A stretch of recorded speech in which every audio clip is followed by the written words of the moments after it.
अणबसरी महाप्रभु श्रीअंगरे लागि हेउछि फुलुरी तेल सुस्थ हेउछन्ति चतुर्धामूर्ति। ए समय महाप्रभुଙ୍କ आद्य दारुक्षेत्र कहुवा काकड़पुर विश्वामित्र मठठारू श्रीमंदिर को जाउछि फलभार। महाप्रभुଙ୍କ आदिक्षेत्र विश्वामित्र आश्रम स्थानीय अंचल राधाकांत मठ, करंजपुर, अपसरा पीठ, सरीपुर समेत काकड़पुर चारि छक अस्तरंग अंचल भक्त माने निज निज बाड़ी बगीचारे फड़िथिबा आंब, पणस, कदली, सपुरी, पिजुली, खजुरी, नड़िया आदि भिन्न भिन्न फलभार एकाठी करी नाम संकीर्तन रे एक स्वतंत्र गाड़ी रे श्रीक्षेत्र पठाइथिले। काहीं केउ कालरू चली आसुथिबा ए परंपरा 1992 मसीहारू स्थानीय मठ और भक्त समाज पक्षरु पुनः आरंभ करा जायछि। अणसर फलभार जा विधि बहुत आदिम जुगर जो जगन्नाथ मंदिर खाली पड़ा महाप्रभु सोनपुर पाताली होते 144 वर्ष काल ददाती केसरी थे उत्कल नरपति से जगतगुरु शंकराचार्य शरण पशिले ठाकुर मैंने कौटी पाताली होती जापारन आमको दया कर जगतगुरु शंकराचार्य दया कले जगह निर्णय करदे। सोनपुर त्रिकुटगिरी श्वेतबट मूल दारू मान विग्रह संग्रह करागला।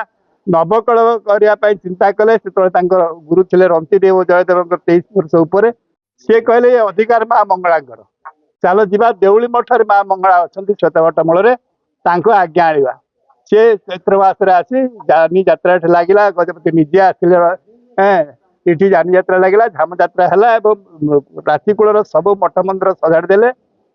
जगन्नाथ दारू यही विश्वामित्र मठ जाइला एवं रोहणाकुंड मठ जोटा हूँ गौतम ऋषि मठ से बड़ ठाकुर दारू आ माँ मंगला जो बसी थे देउली मठ पछपट जाइला सुभद्रा दारू एवं सुदर्शन सरीपुर सुदर्शन क्षेत्र जाइए सुदर्शन दारू। ये आद्य दारू क्षेत्र ये चार्टा एक यही दारू क्षेत्र को अधिकार मिली बादला पांजी अनुजाई जगन्नाथ जो अणसर जर हम नीतिकांति फल संभार एवं दशमूल मोदक दशमूल दुर्लभ भेषज द्रव्य ये पठेगा धीरे धीरे एगुड़ा लुचि जाइला विदर्भी मान आक्रमण फल तेणु यहाँ आम पांजु मादला पांजु जाना 1992 मसीह ये विधि की आम आरंभ करूँ।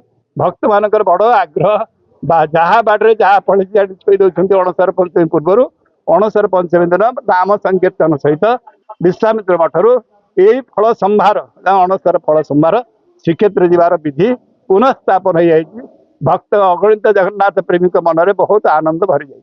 ये माँ को पीठ सहित जगन्नाथ महाप्रभुर पीठर संपर्क बहु प्राचीन क्या आप समस्त जानते जिते चूड़ा आषाढ़ पड़े से सुदर्शन महाप्रभुर विजय प्रतिमा दईतापति सेवक मैंने आणिक देउली मठरे स्वप्नवती मंत्र जप करी माँ मंगला पाखे सप्तशती चंडी पाठ पूर्वक माँ को अर्चना करती।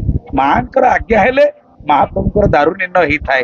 तो से प्रभु जो असुस्थ होती माँ केमी तेणु माँ पीठर ये परंपरा अच्छी जमी माधव पीठर जाए से माँ पीठर भक्त मैंने सब माँ महाप्रभुर आरोग्य निमित्त विभिन्न द्रव्य पठे था भोग पठे था फलमूल पठे था ये गोटे माने जमती आपण मान भितर सामाजिक बंधुता रही परस्पर भितर स्नेह संपर्क रही सेमती जेठू जगन्नाथ महाप्रभु अच्छा बहु आगुरी माँ मंगला की विराजमान कर नीतिगत संपर्क बहु आगुरी रही।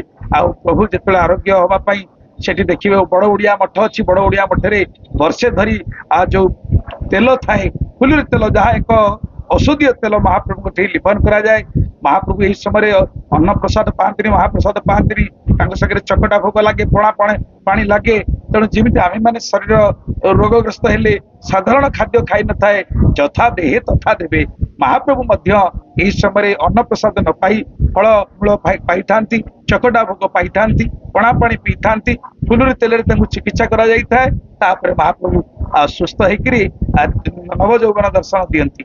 तेणु ये तो जथा देहे तथा देवे जमी आम देहरे रोग अच्छी महाप्रभु जगत को शिक्षा दौरान देखु आपण गाँव में जब पानी टांकी पानी रही बहुत दिन धरी घरे नथिला आपण आसी हठात से बासी पानी गाधी पड़े आपको जर हेनी से वर्षे धरी शीतला ठाकुराणी सामने सुना कुआरे जो पानी थिला गोटे दिन से पानी खोला कढ़ाई महाप्रभु 108 गरा पानी बड़ ठाकुर ବଳଦେବଜୀଙ୍କର 33 ଗରା, ଜଗନ୍ନାଥଙ୍କର 35 ଗରା, ସୁଭଦ୍ରାଙ୍କର 22 ଗରା, ସୁଦର୍ଶନଙ୍କର 18 ଗରା। ଏତେ ପାଣିରେ ଗାଧେଇଲେ ଥଣ୍ଡା ହବା, ଜର ହବା ସ୍ୱାଭାବିକ କଥା। ପ୍ରଭୁଙ୍କୁ ଜର ହେଇଛି, ତେଣୁ ସେ ଔଷଧ ଖାଉଛନ୍ତି, ନିଶ୍ଚିନ୍ତ ସୁସ୍ଥ ହେବେ। ତେଣୁ ମାଙ୍କର ଜଗନ୍ନାଥଙ୍କର ମା ହଉଛନ୍ତି ଜଗନ୍ନାଥଙ୍କର ଜନନୀ। ତେଣୁ ଏ ପୀଠରେ ସେଇଥିପାଇଁ ଭାଗବତ ପାଠ ହଉଛି, ମହାପ୍ରଭୁ ଟିକେ ଚଞ୍ଚଳ ସୁସ୍ଥ ହେବେ। ଭାଗବତ ଶ୍ରବଣ କଲେ ତାଙ୍କ ଦେହ ସୁସ୍ଥ ରହିବ, ମନ ସୁସ୍ଥ ରହିବ। ତେଣୁ ଲୋକ ଯେତେବେଳେ ରୋଗଗ୍ରସ୍ତ ହୁଅନ୍ତି ତାଙ୍କ ପାଖରେ ଶାସ୍ତ୍ର ପାଠ କରାଯାଏ। ତେଣୁ ମାଙ୍କ ଉଦ୍ଦେଶ୍ୟରେ ମା ଆଜି ଏ ଭାଗବତ ସପ୍ତାହ ମାଧ୍ୟମରେ ମହାପ୍ରଭୁଙ୍କର ଆରୋଗ୍ୟ ମନାଉଛନ୍ତି। ପ୍ରଫୁଲ୍ଲ କୁମାରଙ୍କର ସଭାପତି ଚାରିଜଣ ସାମ୍ବାଦିକ ସଂଘ। ତ ଏ ବିଶ୍ରାମତ ଆଶ୍ରମରୁ ବହୁତ ପୂର୍ବରୁ ଫଳବାର ଯାଏ ପ୍ରଭୁ ଯେତେବେଳେ ଅଣସରରେ ଥାଆନ୍ତି। ମାତ୍ର ଗତ କିଛି ଦିନ ହେଲା ଆମର ଯେତେବେଳେ ସଂଘ ସେବା ପଣ୍ଡିତ ତ୍ରିଲୋଚନ ମିଶ୍ରଙ୍କ ନୀତି ଆଦର୍ଶରେ ଅନୁପ୍ରାଣିତ ହୋଇ ଆମର ସବୁ ବାରିରୁ ଫଳ ଯାହା ଅଛି ଆମେ ତାକୁ ପଠାଉ। ଆପଣ ବାରିରେ କଣ ପଠେଇବେ? ଆମ୍ବ, ପଣସ, ନଡ଼ିଆ, କଦଳୀ ଇତ୍ୟାଦି। ବାରି ଫଳ ଆଜି କଣ ନିଶ୍ଚିତ ଆମର ଆଶା ଅଛି ପ୍ରଭୁ ନିଶ୍ଚିତ ଆମର ଫଳ ଭୋଗ ପାଇବେ। ସେଥିପାଇଁ ଆମେ ବହୁତ ଖୁସି ଅଛୁ।